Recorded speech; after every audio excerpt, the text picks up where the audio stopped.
ঈদকে সামনে রেখে সাকিব খানের নতুন সিনেমা প্রিন্স ওয়ান্স আপের টাইম ইন ঢাকা ঘিরে তৈরি হয়েছে অনিশ্চয়তা। ট্রিজার প্রকাশ হলেও এখনো শেষ হয়নি পুরো শুটিং, যা ভক্তদের মধ্যে সৃষ্টি করেছে বিভ্রান্তি ও দুশ্চিন্তা। বসুন্ধরা, উত্তরা, বনশ্রী, কুড়িল ও বাড্ডা সহ রাজধানীর বিভিন্ন স্থানে অভিজাত ও অত্যাধুনিক মানের ফ্ল্যাট কেনার এক নির্ভরযোগ্য প্রতিষ্ঠান প্লেজেন্ট প্রপার্টিজ লিমিটেড।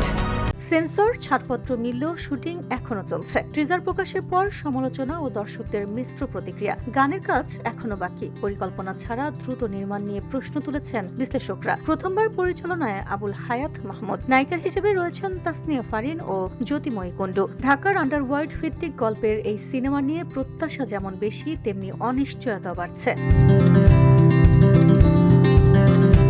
শুটিং সেটের এক কর্মকর্তা বলেন, দৃশ্যের শুটিং শেষ, শুধু গানের কাজ বাকি। ঈদের আগেই সব শেষ হবে। ঈদের আর মাত্র কয়েকদিন বাকি। শুটিং অসম্পূর্ণ, টিজার বিতর্কিত। সব মিলিয়ে প্রিন্স এখন উত্তেজনা বনাম অনিশ্চয়তার কেন্দ্রে।